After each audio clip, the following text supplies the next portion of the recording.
What's up, YouTube? This is Buckshot33, aka Boston Chris, back with a brand new video. So this one's going to be a mail call. I got a bunch of stuff from basically all over the place.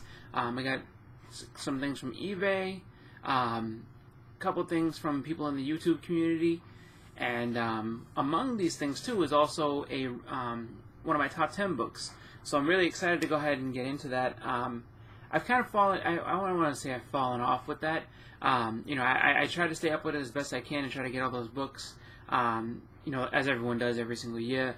But I've been having, I guess, the luck I had in the very beginning of the year kind of ran out on me, and it was just like, I've been chasing a couple books and, just kind of swinging and missing, just barely losing them. Some of them just, start out in a good spot and then just end up wandering way out of my price range. So it's just like, that's the way it goes sometimes. And sometimes you just kind of have to, have to be patient. I mean, that's the thing that I look at with, just the hobby in general. It's a lot of patience. It's a lot of knowing when to let things go. And sometimes a little bit of regret when you don't pull the trigger on something that maybe you could have had for, X amount, and you decide that, I'll get another one later on, and then something happens, whether it's a movie or a television show, or just, something happens in the comics that makes, a first appearance, or maybe, a death issue, just something that everybody wants. So, let's just get into what I got. So, first and foremost, got this off of eBay, and this is the second print of The Spirit of Vengeance, #1. And what you'll notice is that I can go like this. There's no lenticular. This is the actual straight out cover. This is done by Ken Lashley. It's a cover swipe of Giant Size X-Men #1. Loved this cover. I thought it was really cool when I first saw it. This is the one I was actually the most excited for that came out during the whole Legacy announcement. So I definitely wanted to make sure I got myself one of those. Found it on eBay for not too much. I think it was like around like $3 or $4. So pretty cool, and I like it better than the lenticular just because you can't see what's going on. Like, you can't see the background image. It's one of those things where it's well documented now that Marvel used really cheap paper for the lenticulars, and so what happens is that the images overlap and you can't see one into the other. It's actually kind of funny because DC uses better stock. And for the lenticular covers that they had made, you're able to watch the image change as you move the book. So, but got that, so I'm happy with that. Next up, another eBay book we have. This is G.I. Joe. This is number 93. So this is where you see Snake Eyes' face for the first time. Pretty cool. It's one of those deals where he himself has to have some plastic surgery for some damage that was done to his face. Doesn't talk, so I'll say that much. He doesn't talk, but it's just pretty cool to see, that he's just not. You always wonder what he looks like under the mask, and this one you get to see it. You get to see like what's going on with his face. This next group of books comes from YouTube. These ones come from Evan. And what happened was that he had a sale, just some books for cheap that he was getting ready to get rid of. So went ahead and was on and just, was able to get some pretty good books out of it. So we have Miss Fury. This is Miss Fury #1. This is from Dynamite Comics. And the cool thing about this is a Golden Age character. Initially her name was Black Fury. She's kind of a mix of Batman and Catwoman together. So it's pretty cool to have this #1. This is also a J. Scott Campbell cover. So really nice, really cool art on this one. Next up, we have issue #2. And here's where you see more of the Batman influence, I guess. But really, really nice cover. And then also, we have issue #3. And, here's where you can see a little bit more of the Catwoman influence. So really cool character. I've kind of been looking on eBay and a few other places to see what the Golden Age go for. They're a little expensive. The Golden Age Black Fury and Miss Furies. I think at one point too, she was under Timely Comics. So, you know, I don't know if it's a character that just kind of over time has kind of bounced around, kind of like Doc Savage, who's kind of bounced around through every comic publisher back and forth all over the place. He's been Marvel, he's been DC, he's been you know, through, you know, various indies and stuff like that. So I wonder if she's kind of gone that route as well. I know that Dynamite did a series for her, and I know that she was back in the Golden Age. I haven't explored too much of, like, if she was around in the 80s and 90s, so I have to check out that. But next up, we have Daredevil number 140. So that's a pretty cool book. This is so he's gonna end up fighting Beetle and Gladiator. Pretty cool stuff. You know, Daredevil overall, it's a pretty cool series. You know, I kind of grew to enjoy it because it was a big sale that happened at my local shop, and I was just really they had a bunch of Daredevil, and I had never really gotten too into it. Other than like the Frank Miller run and a few other things that I had kind of just seen over the years. But Daredevil's a really cool and fun title. Like I have a lot of fun reading those. I've gotten a pretty decent collection of them. Not super huge. I think I'm under about 30 books when it comes to it, but it's growing. And you know, Daredevil's, I think if you don't collect Daredevil, or if you look for a Silver Age slash you know, Bronze Age character, those are among the more affordable. Even though the TV show has kind of, you know, made a few of them go up a little higher, it's still among the more affordable runs you can collect. I mean, when you look at you know, characters of the Silver Age, and Daredevil's a major character in Marvel. I mean, definitely was one of the first heroes that they had going on in that Silver Age category. So it's just like, you know, you look at, like, you know, if you go back and try to get a lot of, you know, Amazing Spider-Man, X-Men from around that time, they're expensive. Not to say that this is cheap stuff either, but you know, Daredevil's a good guy to pick up if you're looking for someone to have a nice long sustained run of. But next we have, this is an indie from I think it's called Titan Comics, and this is, I guess they have a hard case crime imprint, I think it's actually called it. This is called Triggerman. I saw this in a local shop, and they were, you know, further down. I think they were like Triggerman like 6 or 7, but really good art. This is set, I want to say, in like 1930s Arizona, and it has a, like, you know, kind of like Chicago gangster feel to it. Pretty cool stuff. It's a fun one to read if you're into crime comics, or if you're into just something a little different than hero comics. So pretty good stuff here.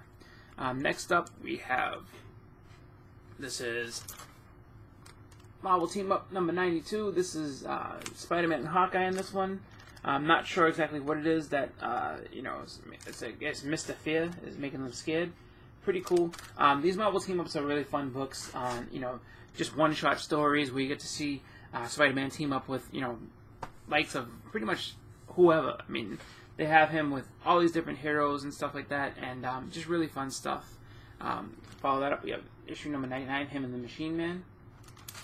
And then this one actually is a pretty good one to have. Issue number 103. This is the third appearance of the Taskmaster. So pretty cool stuff there. Really cool cover. Like these about the squash Ant-Man. Pretty good.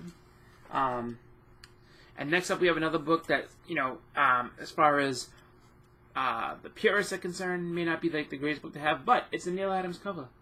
And it's a cool, like, just because of the era that I grew up in, awesome book to have. And that is Mr. T and the T-Force. That is a sick cover. You know, all his gold and stuff is just, like, shining. And he's got some type of, like, crazy gun in there. The best part about this is that they wrote it just the way he talks. He's like, yeah, hey, fool, what are you fools up to? And all that. It's so funny. So funny reading it. But, you know, and it's over the top because Mr. T was all about values and everything like that back in the day. So, you know, it's if you see this somewhere, pick it up. It's pretty funny. It's a pretty funny read.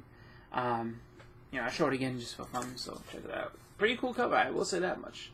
Like, so, I debate whether or not I would get Neil Adams to sign that, because I don't know if I want to pay the money for him to do it. But if it's like, oh, you got one for free, I would absolutely bring it up to him and say, hey, Neil, can you sign this one?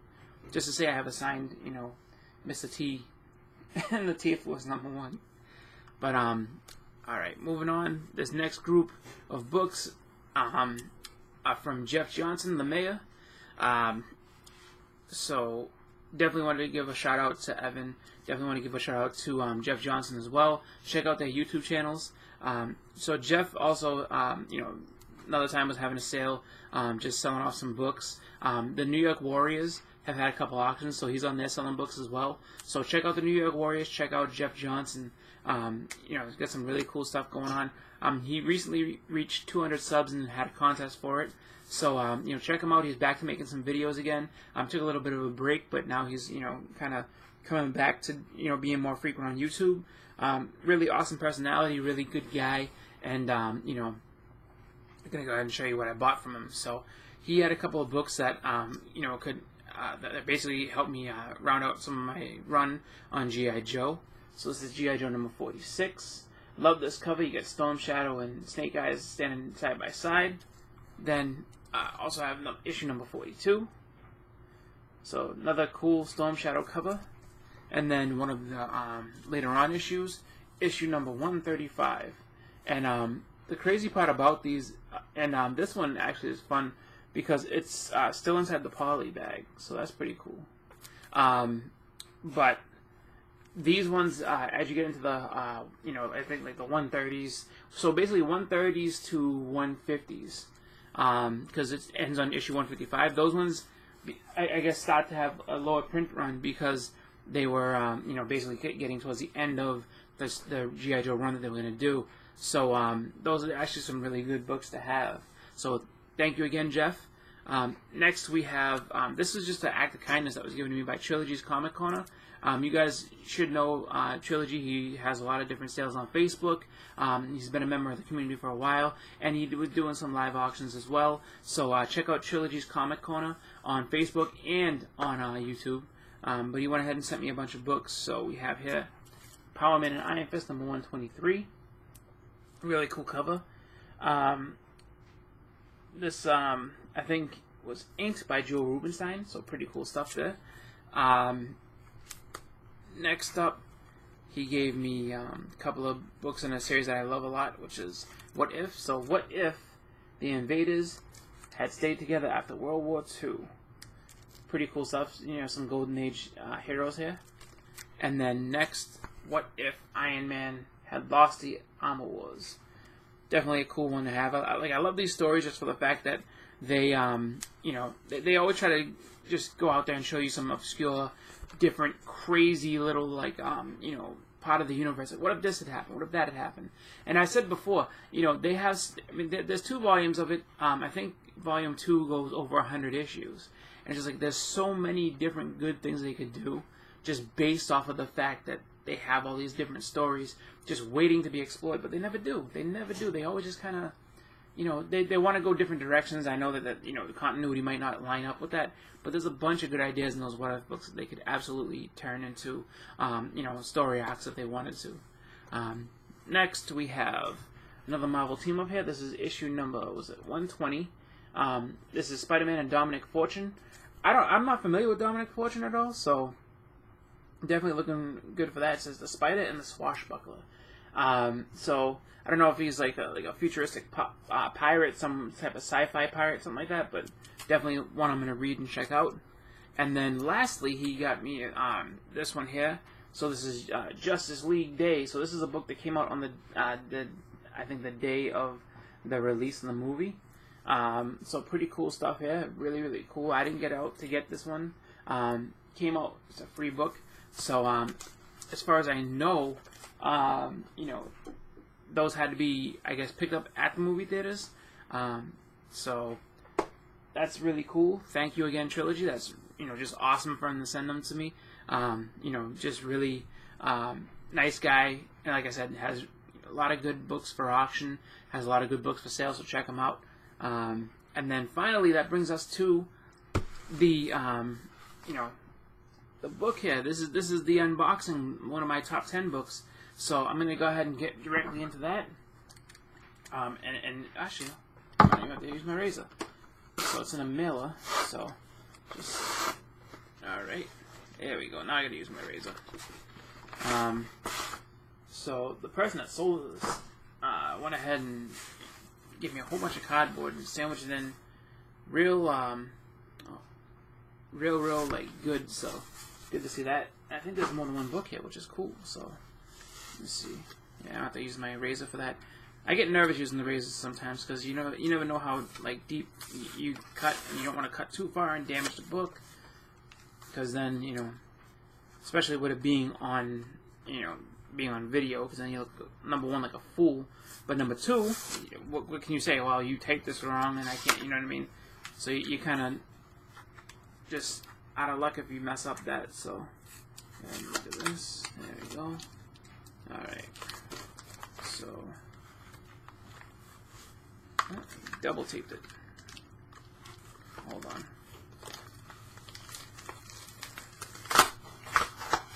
There we go. And it looks like you sent me more than one book, which is cool, because I only expected to get one. So that's cool. I always love those bonus books. Alright. Now that I can see this a little better, I will use the razor, because tape to the top and the side.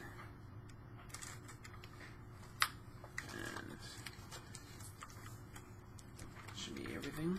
Oh no, he didn't. It's just the one. Just there's a backing board in there. All right. Well, that's cool. Anyway. All right. Sorry about that. I probably should have been a little bit more prepared for this, but that's okay. If you've come this far, then I'm glad that you're sticking with me. But I got it out. It's all well and good. Here we go. Time to show. So this is the book. This is my list of books that I wanted to pick up for the year. So, still have 4 left to get. Well, now 3. And, this one is, oh wow, that's really nice. Really, really nice. This is one of my favorite covers of all time. Really cool character. And definitely, a book that if you don't have, and if you can find for a good price, you definitely should pick up, because I feel like this guy, at some point, will be involved in a show or something like that, maybe. But either way, just a badass character, and I think everybody should have this book because it's a really good one. Anyway, here we go. This is Avengers 196. This is the first full appearance of the Taskmaster. Taskmaster is a really cool villain. He's kind of he's kind of like the I guess you could say similar to Deathstroke in a way of that, like, he just is, this mercenary who's just really, really just really badass all the time, and he's such a good fighter that he's able to pick up like the styles of the Avengers really quick, like like he's got like Captain America's shield almost, Hawkeye's bow and arrow. He's good with a sword, and he also has those puffy boots that that Deathstroke likes to wear and everything. So really cool stuff. Very similar design to Deathstroke, but he came out before Deathstroke, so Deathstroke is kind of a, I guess you could say he's kind of a knock on him, because I think Deathstroke came out in he might have come out in '82, and he came out in the '80s. I mean, sorry, 1980. But really cool book, really awesome one to add to my collection. So I'm really happy about that. And it's done by one of my favorite artists, George Perez. So next time I get to see George Perez, if he comes up again to Boston, I have a book for him. So definitely cool about that. So I want to thank you all for watching. It's been a little bit of a long video. I kind of rambled on probably more than I should. But again, I want to thank everybody for watching. I will have another video for, I guess, probably my last big haul of the year. I do have a bunch of books that I picked up on the Black Friday Black Friday sale that kind of went into the beginning of this past week. So I have a bunch of books plus a couple of new ones that I want to show off. I'll do that for a different video because this one's already long enough. But stay tuned for that. Again, just want to shout out again to Evan, Trilogy's Comic Corner, and Jeff Johnson. Definitely check out all their channels, Evan Jellin, Jeff Johnson, and Trilogy's Comic Corner. And be sure to check out the New York Warriors on Monday nights. That's when you get to see Big E's, Jeff Johnson, and the rest of the Manny Melendez and the rest of the Warriors out there, you know, just talking comics, having some fun. And also stay tuned for their auctions because they have some really good books they put up there. But anyway, I'm going to get going, so I hope everybody has a good rest of your weekend. I'm going to go ahead and watch some football. Hopefully the Pats, you know, go ahead and win again and keep the streak going. But with that, I'm going to get going. So this has been Buckshot33, a.k.a. Boston Chris. I'm out. Everybody have a great weekend. Thank you for watching.